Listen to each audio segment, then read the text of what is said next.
Poštovani gledatelji Hrvatske televizije, prijatelji duha ekumenizma i međureligijskog dijaloga, dobrodošli u ekumenu kojom baš na znakovito Silvestrovo završavamo 2008. godinu. Zbog čega je najava uvođenja religijske kulture javne škole uznemirila javnost? Koliko je konfesionalni vjeronauk u javnim školama pridonio razvoju religijskog pluralizma? Kako navodi nadležno Ministarstvo znanosti, obrazovanja i športa, cilj je uvođenja predmeta religijske kulture upoznati učenike sa svim religijama. Tko će ga predavati u javnoj školi? I Stalno vijeće HBK podržava uvođenje alternativnog predmeta vjeronauku, ali kao problem navodi njegov naziv te predlaže etički odgoj i religije. O temi i religijska kultura i vjeronauk u školi raspravljat ćemo danas s mojim cijenjenim gostima.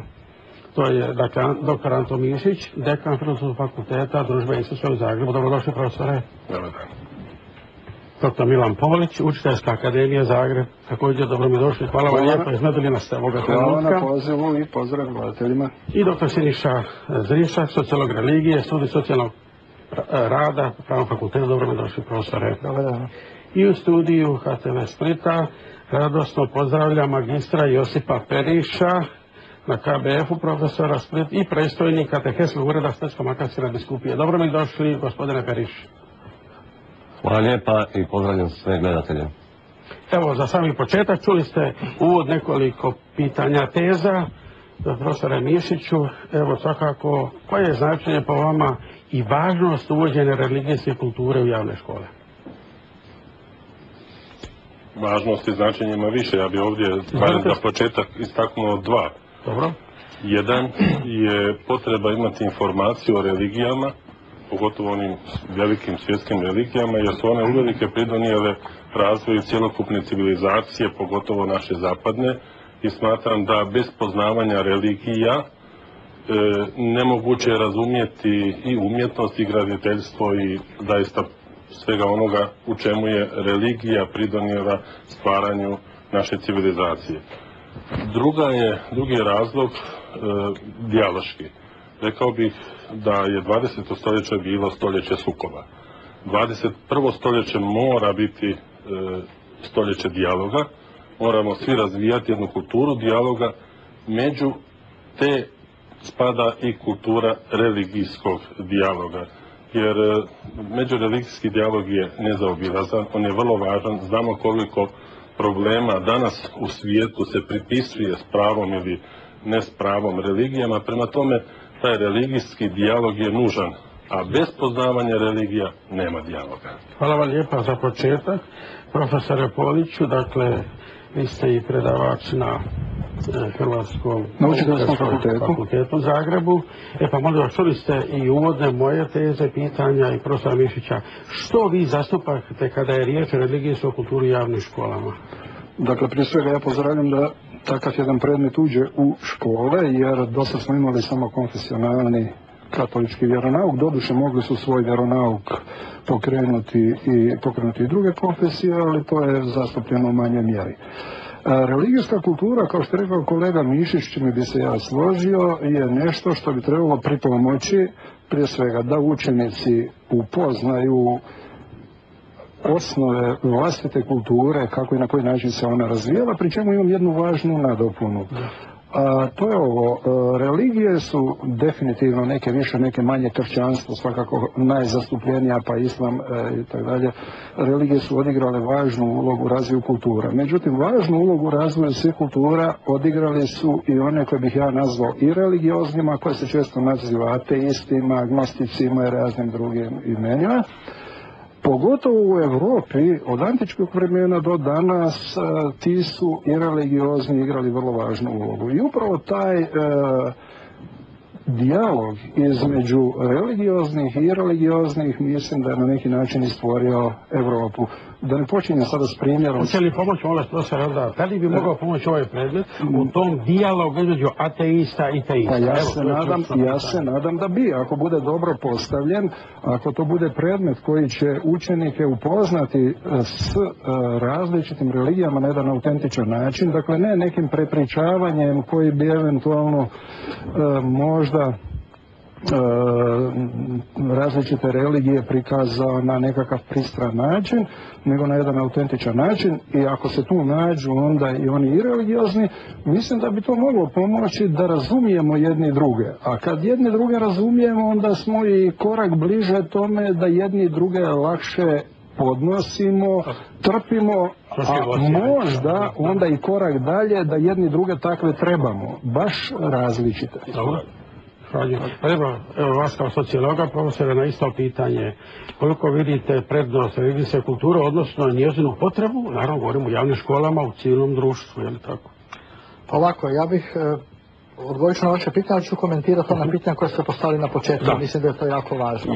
Prvo, ja bih rekao da, dakle, činjenica je da mi imamo vjeronauk, odnosno religijsko obrazovanje koje je konfesionalnog tipa u osnovnim školama, da u osnovnim školama ne postoji alternativa, u srednjoj školi postoji, tako da mislim da je jako važno prije svega iz potrebe strukturiranja takvog obrazovanja u školama, a naravno i zbog razloga koji su rekli prethodnici, što je rekao profesor Mišić, jako važno je da imamo alternativu, dakle da postoji jedan predmet koji bi bio znanost, učenje, kultura, o religijama ili dakle informacije koje se daju o religijama, tako da sam ja apsolutno za uvođenje jedne takve alternative, pošto ponavljam, dakle imamo činjenicu konfesionalnog vjeronauka, najviše naravno katolička crkva, ali ima i drugih, pravoslavni, islamski, dakle svi oni koji su priznate religijske zajednice, odnosno religijske zajednice koje su sklopile ugovor sa vladom Republike Hrvatske.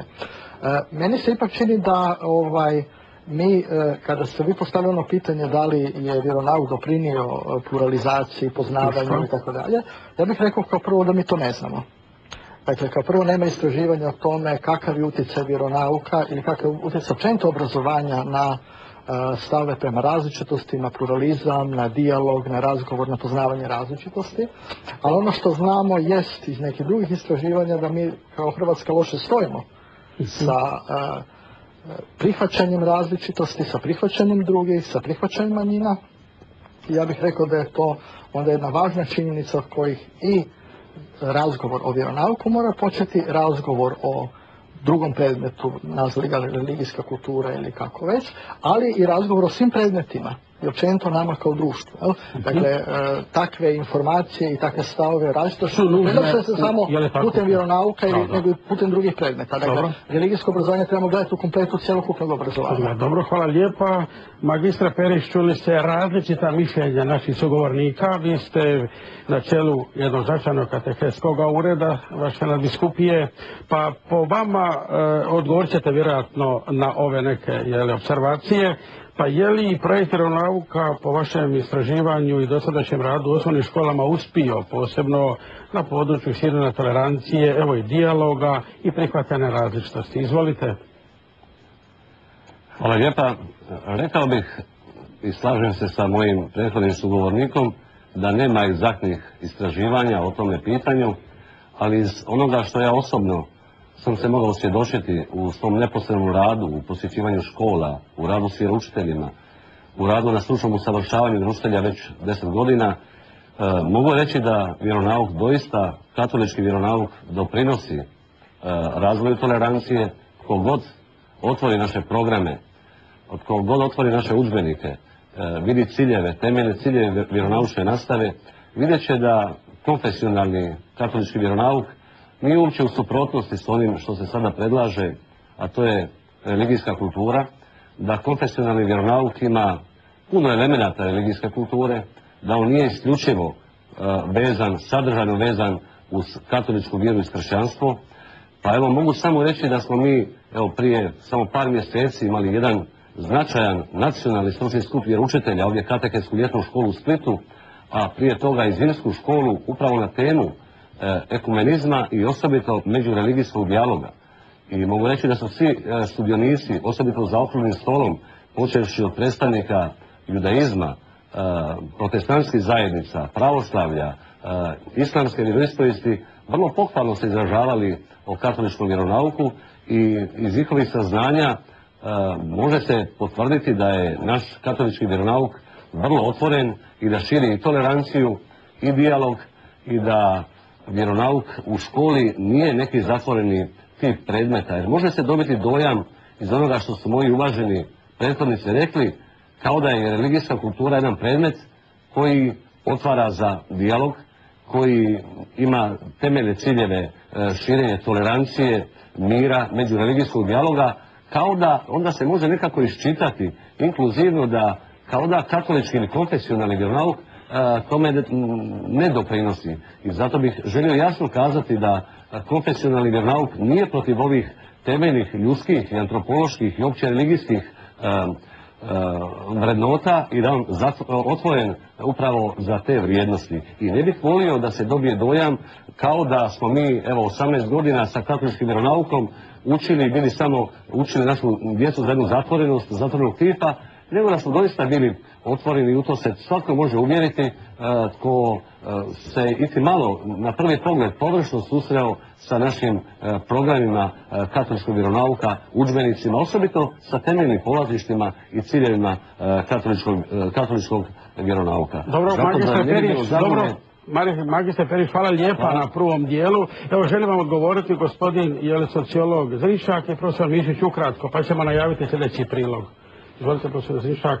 Ja bih rekao, dakle, kratko, mislim da prvo treba razdvojiti, dakle, ciljevi vjeronauka koji jesu ovakvi kao što kaže gospodin Perić. Dakle, to nije sporno da je u sadržaju vjeronauka upoznavanje drugih religija, otvorenost, pluralizam i tako dalje. Dakle, ja to ne sporim da to stoji u ciljevima vjeronauka, dakle, ali ja sam rekao da kao prvo nema istraživanja, a kao drugo da mi kao društvo cjelina, što je problem i vjeronauka, ali problem svih drugih predmeta i općenito našeg društva i cijelog odgojno-obrazovnog sustava, jest da mi jako loše stojimo sa prihvaćanjem manjina i sa prihvaćanjem različitosti. Hvala vam lijepa. Da, profesore Mišiću, vidim da ste imali potrebu. Profesore, pričekajte magistre, evo profesor Mišić je pogođen izgleda. Ukratko bi se složio s profesorom da nije uopće ovo govor o vjeronauku i da on nije otvoren, da pače. Taj program je otvoren, učite i druge religije, to je jasno.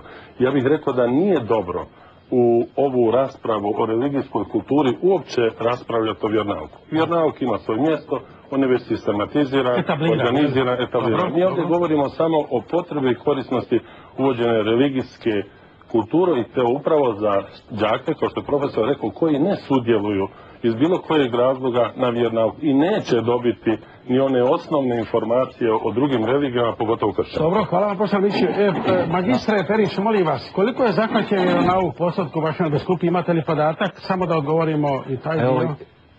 Ja imam egzaktne podatke na području Splitsko-makarske na biskupije. 97% učenika pohađa katolički vjeronauk u osnovnim školama i 94% u srednjim školama. Iako postoji alternativni predmet etika u srednjim školama, mi što se toga tiče imamo i preveliki broj učenika i osobno bih rekao da bih volio da bude jedan postotak manje učenika na katoličkom vjeronauku, tako da se ne dobije dojam da sam ja protiv alternativnog predmeta kao da bi on bio neka vrsta konkurencije konfesionalnom vjeronauku.